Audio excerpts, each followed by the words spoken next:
السلام علیکم، سبسکرائب کریں ہمارے چینل کو اور بیل آئیکن کو کلک کرنا نہ بھولیں تاکہ آپ دیکھ سکیں ہماری نئی نئی ویڈیوز۔ نقبہ، نجبہ، شہداء، ان سب کے مقام اور مرتبے کو بیان کیا،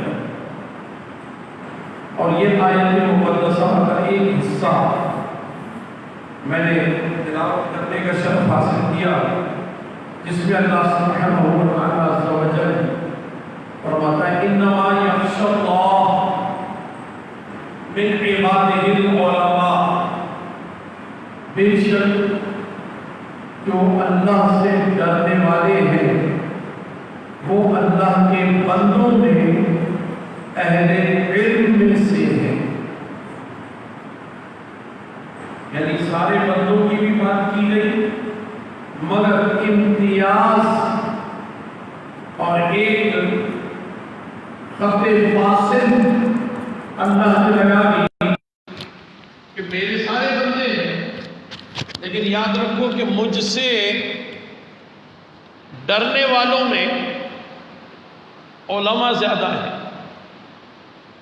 حالانکہ یہ بات بڑی عجیب بھی ہے، جو علماء ہیں وہ قریب ہوتے ہیں، اللہ کا قرب ہوتا ہے، تو جو قریب ہوتے ہیں وہ بے باک ہوتے ہیں۔ لیکن اب باہر کا آدمی کسی گھر کے سرپرست کی جیب میں ہاتھ نہیں ڈال سکتا، لیکن گھر کا بچہ جیب میں ہاتھ ڈال سکتا ہے، وہ قریب ہے نا۔ تو بچے تو بے باک ہوتے ہیں اپنے ماں باپ کے لیے، فرمائشیں بھی کرتے ہیں اور ڈرتے بھی نہیں ہیں۔ ڈریں گے باہر کے لوگ، کوئی ڈپٹی کمشنر ہے، کوئی ہوم سیکریٹری، چیف سیکریٹری ہے، گورنر ہے، وزیر اعلیٰ ہے، اس کا پروٹوکول دیکھ کر عوام ڈرے گی نا۔ اس کی بیوی تو اس سے یہی کہے گی تو گورنر ہوگا اور لوگوں کا، میرا گورنر نہیں ہے، میرا تو صرف شوہر ہے، اور تو خرچہ نہیں دیتا ادھر آ، اور اس کا پرس نکال کر کے جیب میں سے، پرس میں سے پیسے نکال لے گی وہ کہ میرا خرچہ پورا کر۔ تو دیکھیے جو قریب ہوتے ہیں وہ بے باک ہوتے ہیں، لیکن اللہ نے یہ بتایا کہ جو مجھ سے قریب ہے وہ مجھ سے زیادہ ڈرتا ہے، وہ زیادہ ڈرنے والا ہے، اس لیے کہ اسے میرا عرفان ہے، اس کو میری پہچان ہے، اس کو میری معرفت ہے۔ عام آدمی تو جانتا ہی نہیں، اسی لیے عام آدمی جو ہے تقدیس الوہیت میں نازیبا کلمات بھی کہہ دیتا ہے۔ حضرت موسیٰ علیہ السلام کلیم اللہ، ظاہر ہے اللہ سے ڈرنے والے، اور وہ گزر رہے تو ایک آدمی کہہ رہا ہے کہ اے موسیٰ تم اللہ کے پیغمبر ہو، اللہ تم سے کلام کرتا ہے، تمہیں کیسا لگتا ہے؟ میرا تو دل چاہتا ہے اگر اللہ تعالیٰ میرے پاس آ جائے نا تو میں اسے اپنے ہاتھوں سے نہلاؤں، اسے کپڑے پہناؤں، اس کے بالوں میں کنگا کروں، خوب اس کو میں اچھی اچھی چیزیں کھلاؤں۔ تو حضرت موسیٰ علیہ السلام کہنے لگے او خاموش ہو جا، یہ کفر ہے جو تو بک رہا ہے، اللہ تعالیٰ جسم اور جسمانیت سے پاک ہے، اللہ میل کچیل سے پاک ہے، تو کس کے نہلانے کی بات کر رہا ہے؟ وہ ڈر گیا، کانپنے لگا، توبہ کر لی اس نے۔ حضرت موسیٰ علیہ السلام اللہ تبارک و تعالی کی بارگاہ میں آتے جاتے رہے۔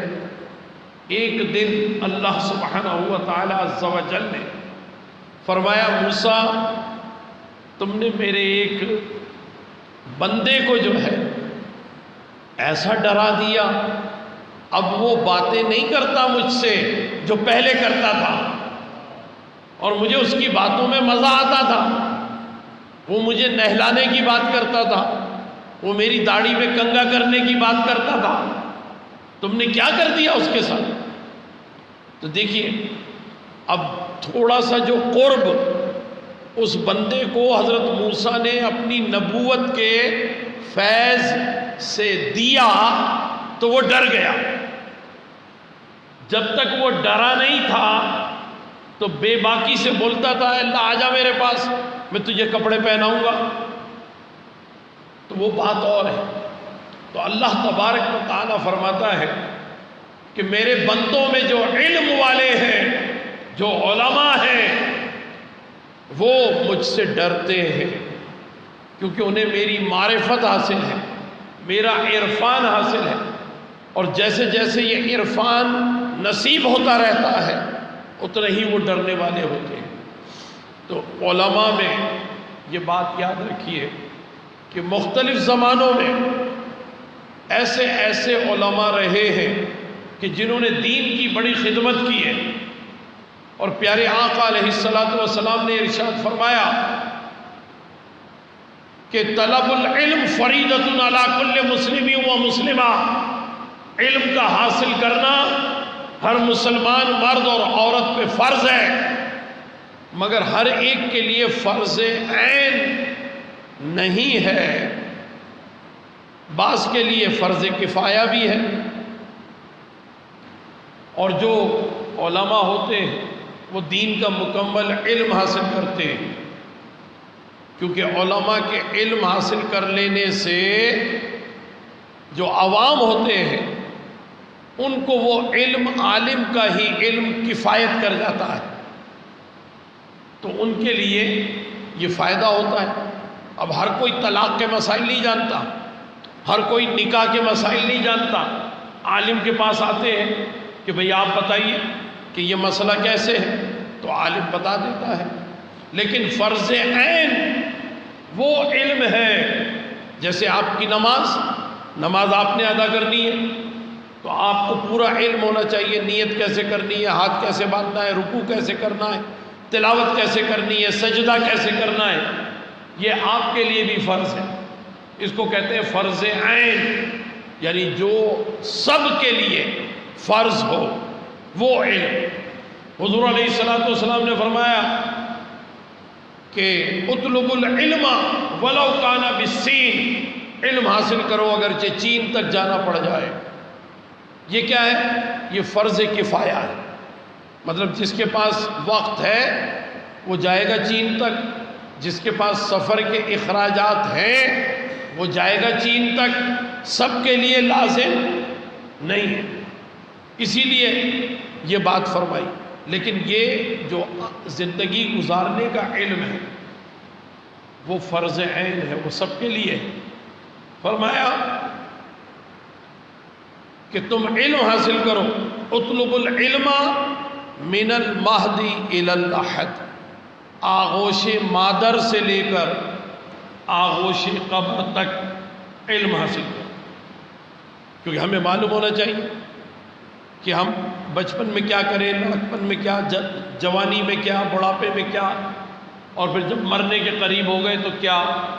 تو اس کو کہتے ہیں عائلی زندگی، خانگی زندگی، اسلامی آداب زندگی۔ تو یہ سب کے لیے لازم ہے کہ وہ اس کو سیکھ لیں۔ تو علماء کے مقام اور مرتبے کو بیان کیا، فقیہ واحد اشد علی الشیطان من الف عابد، کہ ایک عالم 1000 عبادت گزار پر ایسی فوقیت رکھتا ہے کہ شیطان جو سب کو ورغلا دیتا ہے تو 1000 عبادت گزار کو تو بہکا دے گا، لیکن ایک عالم کو نہیں بہکائے۔ عالم کا مقام 1000 عبادت گزار ان سے بڑھ کر ہے۔ فرمایا عالم کی زبان سے نکلنے والے کلمات اگر تم سنو تو یہ تمہاری رات بھر کی عبادت سے بہتر ہے، رات بھر جو سجدے میں پڑے رہو گے اس سے بہتر۔ پھر کچھ عالم ایسے ہوتے ہیں کہ جو علماء کے لیے بھی رہنمائی کرتے ہیں، بھئی ہمیں آپ میں کوئی تنازع ہو جائے تو ہم کہیں گے چلو بھئی عالم صاحب کے پاس، اشارہ کریں گے وہ عالم وہاں چلتے آ جائیں گے۔ اور اگر علماء میں تنازع ہو جائے پھر کیا کریں گے؟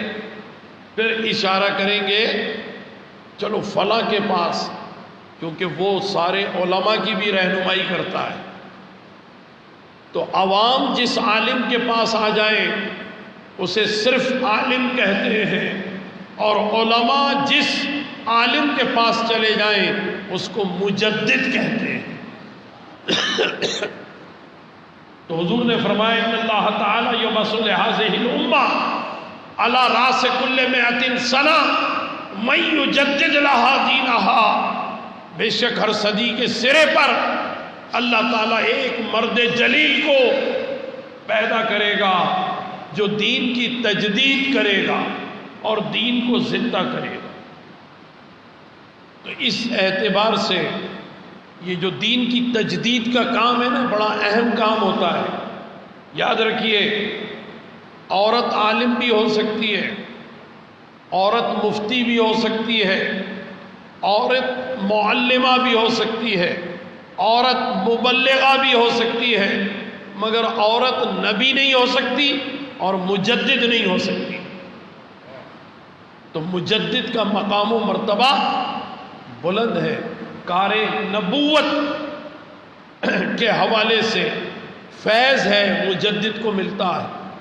نبی دین کو پھیلاتا ہے، مجدد دین کو بچاتا ہے۔ یہ دین بچانے والے لوگ ہمارے یہاں بر صغیر پاک و ہند میں 14ویں صدی ہجری کے مجدد کے طور پر اعلیٰ حضرت امام احمد رضا فاضل و مجدد محدث و محقق بریلوی نور اللہ مرقدہ، ان کا مقام و مرتبہ بڑا بلند و بالا ہے۔ انہوں نے بڑا کام کیا، اپنی 68 سالہ زندگی میں انہوں نے کوئی بھی وقت ضائع نہیں کیا، مسلسل کام میں لگے رہے، اور اللہ تبارک و تعالی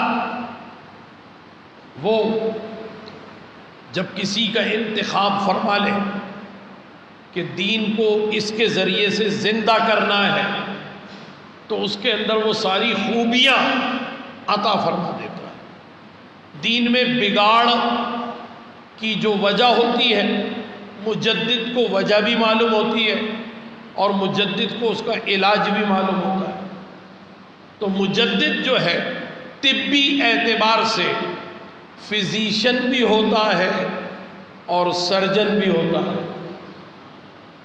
کوئی عمارت مخدوش ہو جائے تو عمارت کو اب نئے سرے سے تعمیر کرنا ہے اور جاذب نظر بھی بنانا ہے، تو مجدد وہ ہوتا ہے کہ جو آثار قدیمہ کو اگر چاہے تو ایسا بنا دے کہ دیکھنے والے یہ کہیں کہ یہ تو آج کی بات ہے نا۔ وہ تعمیر کے فن سے بھی آگاہ ہو، اور گاڑی کسی کی خراب ہو جاتی ہے تو کئی ہاتھوں سے گزر کے دوبارہ ریکنڈیشن صورت میں آتی ہے، لیکن مجدد کا ایک ہی ہاتھ کافی ہے۔ وہ گاڑی کا ڈینٹر بھی ہوتا ہے، پینٹر بھی ہوتا ہے، گاڑی کی ڈیکوریشن بھی کرتا ہے، آٹو الیکٹریشن بھی ہوتا ہے۔ سارے کمالات اللہ تعالیٰ نے مجدد کو عطا کر دیے ہوتے۔ اعلیٰ حضرت کا جو زمانہ ہے وہ بڑا اہم، یعنی فساد کے اعتبار سے، کیونکہ ہم نے دیکھا، یہ وقت نہیں ہے اتنا، ورنہ میں بتاتا آپ کو کہ 13 صدیوں کے مجددین وہ اسلامی حکمرانوں کے زمانے میں آئے۔ جب مسلم ریاست ہو تو کام کرنا آسان ہے، اور اعلیٰ حضرت کا زمانہ جو ہے اس میں انگریزوں کی، برطانیہ کی عملداری اور اضلاع یعنی ضلع کی سطح پر ہندوؤں کی حکمرانی، تو 2 حکومتیں جس کے ماتحت اعلیٰ حضرت نے رہ کر کے کام کیا۔ 13 صدی کے مجددین کو آرام ہی آرام ملا، اور 14ویں صدی کے مجدد کو مشقت ہی مشقت ملی، بہت زیادہ پریشانی کا معاملہ، فسادات بھی بہت زیادہ۔ دیکھیے آپ خود تصور کیجئے کہ جس زمانے میں یہ مائکرو فون یہ نیا نیا ایجاد ہوا ہو اور لوگ اس میں گانے ریکارڈ کر رہے ہوں اور پھر کوئی تلاوت بھی اس میں ریکارڈ کی جائے، تو اب مسئلہ ہے، پوچھا گیا اعلیٰ حضرت سے کہ بتائیے، تو اس زمانے میں وہ ایک ریکارڈ پلے ہوتا تھا بڑا سا پلیٹ جیسی، تو اس پلیٹ میں تو اعلیٰ حضرت نے اس پلیٹ کی تحقیق کی کہ یہ کیسے بنتی ہے، تو اس پلیٹ کو بنانے کے لیے جس یعنی کچرے کی مختلف چپس کو جمع کر کے اس کو الکوہل کی مدد سے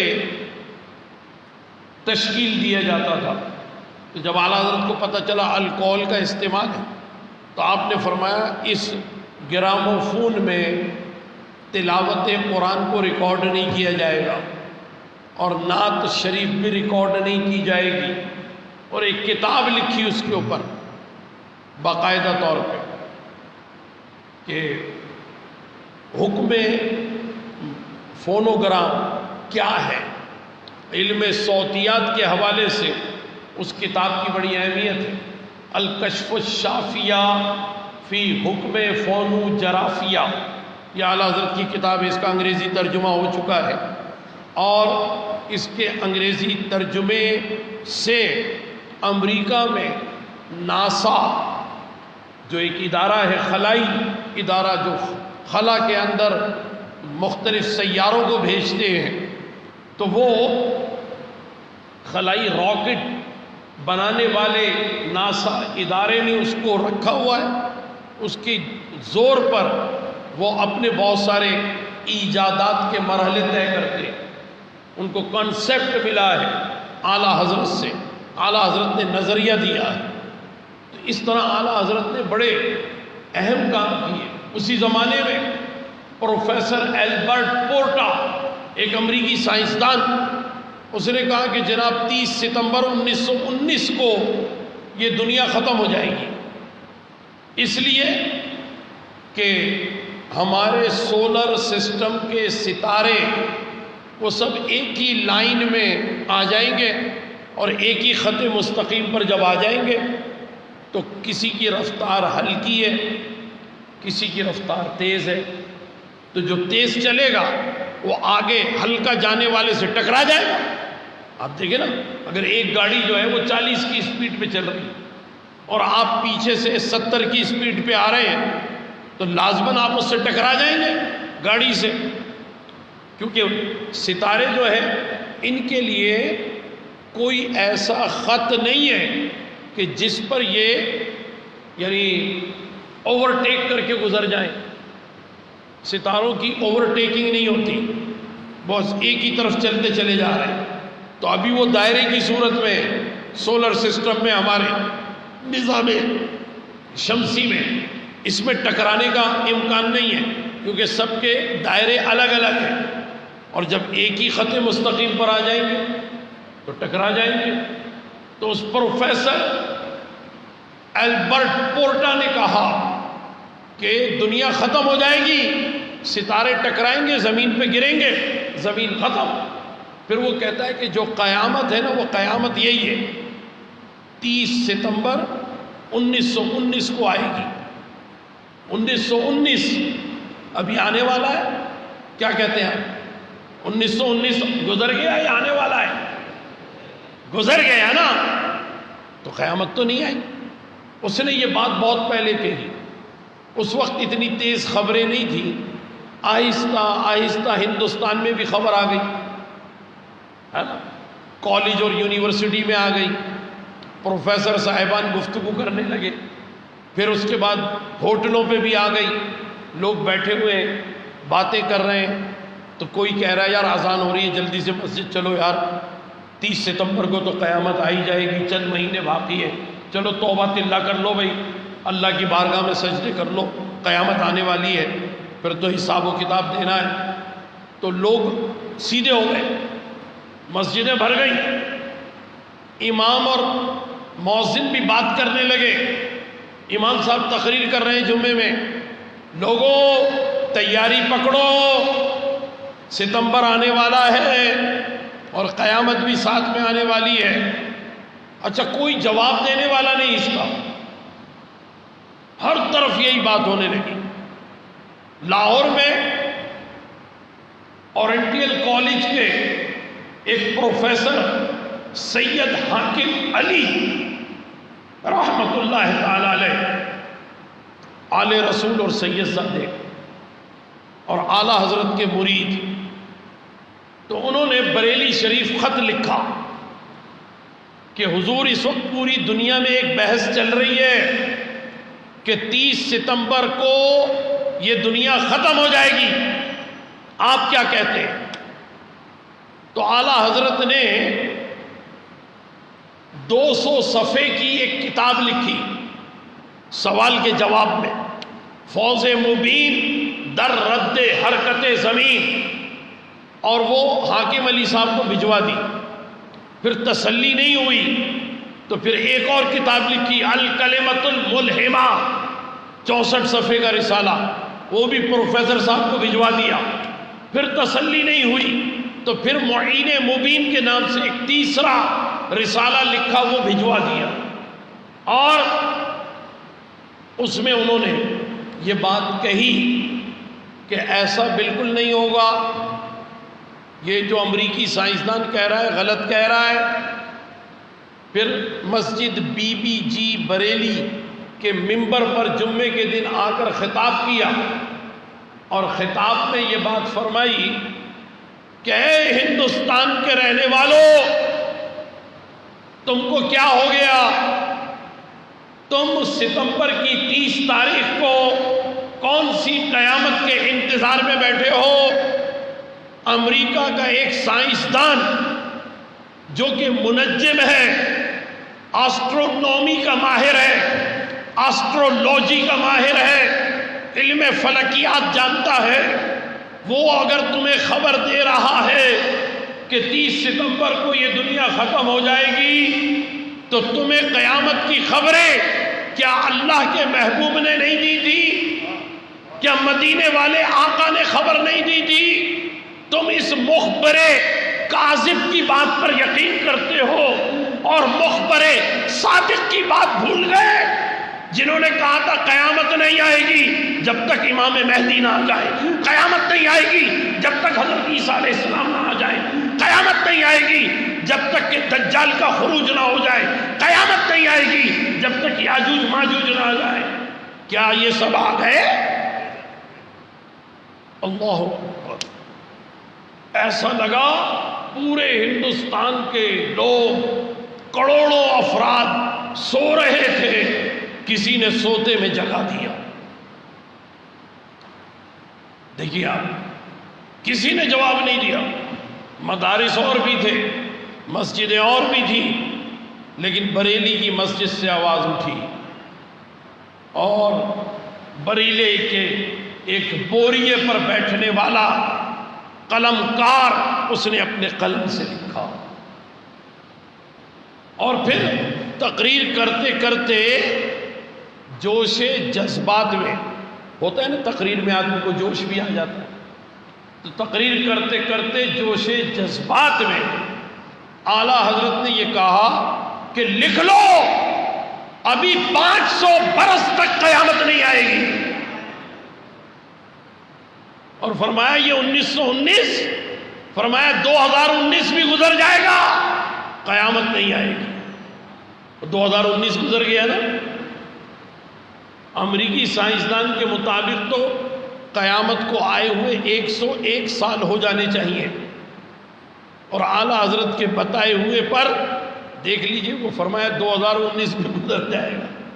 2019 چلا گیا، ہم 2020 میں چل رہے ہیں، اور ابھی تک قیامت کی چھوٹی نشانیاں تو آ گئی، بڑی نشانی ابھی تک نہیں آئی کوئی۔ ساری بڑی نشانیوں میں بھی ٹائم لگے گا۔ حضور علیہ السلام نے فرمایا تھا کہ ینزل عیسیٰ ابن مریم الی الارض وینقص سنۃ 40 فیتزوج ویولد له ثم يموت فیدفن معی فی قبری، کہ حضرت عیسیٰ علیہ السلام نازل ہوں گے، 40 برس زمین پر ٹھہریں گے، نکاح کریں گے، ان کی اولاد بھی ہوگی اور پھر ان کا انتقال ہوگا اور میرے قدموں میں میری قبر کے ساتھ دفن کر دیے جائیں گے۔ تو ابھی حضرت عیسیٰ علیہ السلام ہی نہیں آئے، وہ آئیں گے تو 40 سال لگائیں گے، یہاں رہیں گے۔ اللہ تعالیٰ نے 23 برس کی عمر میں ان کو چوتھے آسمان پر اٹھایا، 23 برس، یہاں آ کر 40 سال ٹھہریں گے تو عمر کتنی ہو جائے گی جی؟ 63 برس۔ تو اسی جگہ پر دفن ہوں گے جہاں تمام کے تمام 63 سال والے موجود ہیں۔ حضرت ابو بکر 63 سال، حضرت عمر 63 سال، اور پیارے آقا علیہ السلام بھی 63 سال، حضرت عیسیٰ بھی آ جائیں گے تو وہ بھی 63 سال۔ تو یہ تو ابھی وقت چاہیے، تو آثار قیامت بھی ظاہر نہیں۔ اعلیٰ حضرت امام احمد رضا رحمۃ اللہ تعالی علیہ نے بڑے کام کیے اور 1000 سے زیادہ آپ کی تصنیفات، ہر وقت لکھنے میں مصروف رہے۔ آپ کی زندگی پر اگر اسے تقسیم کریں، آپ کے ایام اور آپ کے لکھے ہوئے اوراق، تو روزانہ کے حساب سے 48 صفحے لکھتے تھے اعلیٰ حضرت، 48 صفحے۔ ہم ایک صفحہ نہیں لکھ سکتے روزانہ، ہم الٹا سیدھا بھی نہیں لکھ سکتے۔ چلو ٹارزن کی کہانی لکھو تو الٹی سیدھی ہے نا، ایک صفحے پہ لکھ دو۔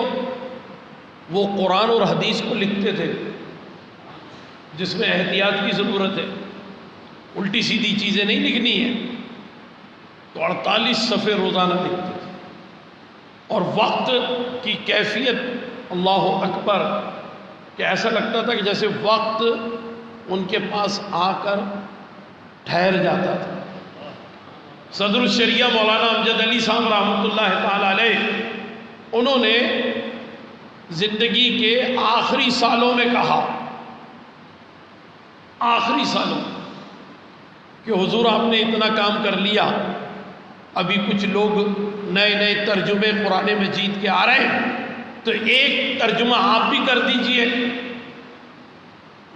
تو فرمانے لگے جواب میں کہ اب قوت حافظہ اتنی نہیں ہے، عمر بھی زیادہ ہو گئی ہے، ٹھیک ہے نا، اور میں 60 برس کا ہو رہا ہوں، تو اب ممکن نہیں ہے، ٹائم بھی نہیں ہے۔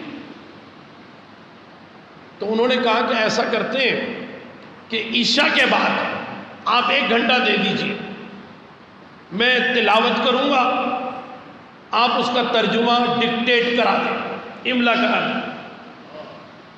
راضی کر لیا، کل سے یہ کام کریں گے۔ تو اعلیٰ حضرت نے کہا کل سے کیوں؟ آج بدھ کی شب ہے، بدھ کی شب جو کام ہوتا ہے وہ اچھا ہوتا ہے، آج ہی سے شروع کرو، آج ہی سے شروع کرو۔ اور شروع کر دیا۔ 1329 ہجری کا سال تھا، جمادی الاول کی آخری عشرے کی کوئی تاریخ تھی، شروع کر دیا تھا۔ اور پھر جب اگلا سال آیا 1330 ہجری، تو جمادی الاخری کی 30 تاریخ تھی۔ یہ ٹوٹل 14 مہینے بنتے ہیں، 14 مہینے میں یہ ترجمہ مکمل ہوا۔ اب میں نے اس ترجمے کی خوبی یوں بتاتا ہوں آپ کو کہ دوسرے ترجمے جب تک آپ نہیں دیکھیں نا تو پتہ تو نہیں چلے گا۔ آپ ایک کپڑا خریدتے ہیں کہ بھی مجھے شرٹ کے لیے، پینٹ کے لیے، کرتے کے لیے کپڑا چاہیے، یا بیڈ شیٹ لے رہے ہیں آپ، چادر بچھانی ہے بستر کے اوپر، تو آپ دیکھیں گے نا پہلے دوسرا، تیسرا، چوتھا، 50 دیکھیں گے تو ایک کو پسند کریں گے۔ تو جب تک آپ دوسرے ترجمے کے بارے میں سنیں گے نہیں تو آپ کو پتہ ہی نہیں چلے گا۔ اب دیکھیے میں بتاتا ہوں آپ کو، ایک صاحب نے کسی سے اتفاق یا اختلاف کی بات نہیں ہے، میں جلدی جلدی مضمون پورا کرنا چاہتا ہوں۔ ایک صاحب ہیں ابو العلا مودودی صاحب، انہوں نے پری فیس دیباچے میں لکھا تفہیم القرآن کے کہ میں نے اپنی زندگی کے 30 سال اس کے اوپر لگائے، تو یہ میں نے ترجمہ مکمل کیا۔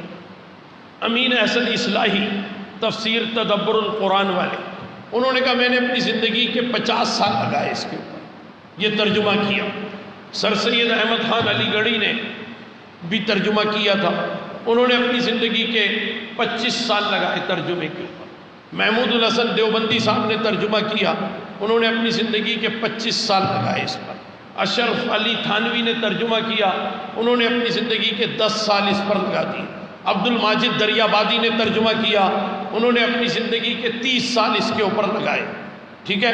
اسی طریقے سے ڈپٹی نذیر احمد نے قرآن کا ترجمہ کیا، وہ کہتے ہیں میں نے اپنی زندگی کے 50 سال اس پر لگا دیے، نفلی کام چھوڑ دیے، بیمار کو دیکھنے نہیں جاتا تھا، میرا چچا بیمار تھا نہیں گیا، پھر میرا چچا مر گیا جنازے میں بھی نہیں گیا، کیونکہ مجھے ترجمہ پورا کرنا تھا، کمرہ بند کر کے سارے کام کر رہے ہیں، ترجمہ لکھ رہے ہیں قرآن کا۔ تو پوری زندگی لوگوں نے لگا دی، پوری زندگی کھپا دی، اور پھر جب وہ ترجمہ کیا ہے تو ترجمہ تو عالی شان ہونا چاہیے۔ اب آپ اس کو اٹھا کر کے دیکھیے تو اس میں لکھا ہوا ہے یخادعون اللہ، کہ اللہ تعالیٰ بھی ان کو دھوکہ دیتا ہے۔ مجھے آپ بتاؤ ایمانداری سے، اللہ کیا دھوکے باز ہے؟ انہوں نے ترجمے میں کیا سورۃ البقرہ کے، اللہ بھی ان کو دھوکہ دیتا ہے۔ اچھا، اللہ یستہزئ بہم ویمدھم، اس کا ترجمہ انہوں نے کیا اللہ تعالیٰ قہقہے مارتا ہے، اللہ تعالیٰ ٹھٹول بازی کرتا ہے، اللہ تعالیٰ بھی مذاق کرتا ہے۔ کیا اللہ مذاق کرتا ہے؟ ہم زور سے ہنستے ہاں، تو کیا اللہ بھی قہقہہ مارتا ہے؟ یہ ایسے ترجمے کیے انہوں نے۔ پھر انہوں نے ترجمے میں وہ کیا کہ نبی پاک صلی اللہ تعالیٰ علیہ وآلہ وسلم یہ بھٹکے ہوئے ہیں، نعوذ باللہ۔ تو تم نے یار زندگی لگا دی اور لغت کی کتابیں دیکھ دیکھ کر ترجمہ کیا، پھر بھی تم سے غلطی ہو گئی۔ اور امام احمد رضا نے 14 مہینے لیے اور کوئی لغت کی کتاب نہیں دیکھی، زبانی ترجمہ کرایا اور دنیا کا عالی شان ترجمہ دے دیا، جس میں کہیں غلطی کا امکان ہی نہیں رہا۔ اور پھر سب سے بڑی خوبی ہے کہ قرآن لکھا ہوا نہیں آیا، یہ بات تو آپ کو معلوم ہے، حضرت جبرائیل لے کر آتے تھے، قرآن املا حضور نے کروایا، صحابہ کاتبین وحی جو لکھتے تھے، تو حضور نے قرآن املا کروایا۔ اور قرآن کا جو سب سے اچھا ترجمہ ہے وہ بھی املا ہے، اعلیٰ حضرت کا ترجمہ، مطابقت پیدا ہو گئی، متن املا ہے اور ترجمہ وہ بھی املا ہے، کسی کو بول کر کے لکھوانا۔ یہ میں بڑا حیران ہوتا ہوں کبھی کبھی کہ 14 مہینے کی قلیل مدت، کیا ہوتے ہیں 14 مہینے تو ایسے ہی گزر جاتے، اس میں اتنا عالی شان ترجمہ کیا ہے کہ مولانا امجد علی کہتے ہیں کہ میں گھر جا کر لغت کی کتابیں دیکھتا تھا تو کسی عربی کے کلمے کا معنی 5 الگ الگ ملتے تھے کہ بھئی 5 ہے، اور پھر میں سوچتا تھا کہ اعلیٰ حضرت نے یہ ایک لفظ کا انتخاب کیا 5 میں سے، تو اس کی کیا وجہ ہے؟ پھر میں پرانی تفسیریں دیکھتا تھا تو پھر مجھے پتہ چلتا تھا کہ سب بڑے بڑے لوگوں نے اسی لفظ کا انتخاب کیا جو اعلیٰ حضرت نے کیا۔ یہ بڑی اہم بات ہے۔ تو آپ دیکھیں گے اللہ تبارک و تعالی کے کلام مقدس کو سمجھنا، یہ اور پھر اس کے سمجھنے کے لیے ترجمہ کنز الایمان، اس کو اگر آپ مطالعہ کریں تو آپ کو اندازہ ہوگا کہ کتنا پیارا ترجمہ ہے۔ جو میں نے نام بتائے نا 60-70 سال لگانے والے، وہ بسم اللہ کا ترجمہ نہیں کر سکے۔ بسم اللہ الرحمن الرحیم کا مفہوم کیا ہے آپ جانتے ہیں؟ کہ اس میں بندہ یہ کہہ رہا ہے کہ بھئی اللہ کے نام سے شروع جو بڑا مہربان نہایت رحم والا، لیکن سب نے ترجمہ کیا کیا؟ بسم اللہ الرحمن الرحیم، شروع کرتا ہوں اللہ کے نام سے۔ اچھا پھر اگر عورت پڑھے تو کیا کرے گی؟ جب لکھا ہو شروع کرتا ہوں اللہ کے نام سے، تو اگر عورت پڑھے تو کیا کرے گی؟ وہ بھی یہی بولے گی کہ شروع کرتا ہوں اللہ کے نام سے، جبکہ اس کو تو بولنا ہے کرتی ہوں۔ تو مذکر مؤنث کا چکر، اور پھر شروع کس سے کر رہے ہیں؟ شین سے شروع کر رہے ہیں۔ شروع کرتا ہوں اللہ کے نام سے، اللہ کا نام تو بہت درمیان میں آیا، دعویٰ ہے کہ اللہ کے نام سے شروع کر رہے ہیں، تو اللہ کا اسم ذات اور اللہ کا اسم جلالت یہ پہلے آنا چاہیے۔ اعلیٰ حضرت نے کیا ترجمہ، بسم اللہ الرحمن الرحیم، اللہ کے نام سے شروع جو بڑا مہربان نہایت رحم والا۔ مذکر مؤنث کا بھی چکر نہیں، اللہ کے نام سے شروع جو بڑا مہربان نہایت رحم والا، آگے ہے بھی نہیں، سب نے لکھا جو بڑا رحم والا ہے کا مطلب یعنی ابھی ہے، پہلے نہیں تھا یا بعد میں نہیں ہوگا، ابھی رحم کر رہا ہے بعد میں نہیں کرے گا۔ اعلیٰ حضرت نے زمانے بھی ختم کر دیے، بڑا مہربان اور رحم نہایت رحم والا، یعنی رحم والا تھا، رحم والا ہے، رحم والا رہے گا۔ یہ ہے اعلیٰ حضرت کے ترجمے کنز الایمان کی خوبیاں۔ بہت ساری باتیں پھر انشاءاللہ تعالی موقع ملا تو میں عرض کروں گا۔ حضرت صاحب قبلہ نے جو فرمایا اس کے مطابق یہ چند کلمات میں نے آپ کے سامنے عرض کر دیے۔ اللہ سبحانہ و تعالی عز و جل اسے قبول اور اس کو منظور فرمائے، آمین یا رب العالمین، بجاہ سید المرسلین علیہ التحیۃ والتسلیم وعلی آلہ وصحبہ اجمعین برحمتہ۔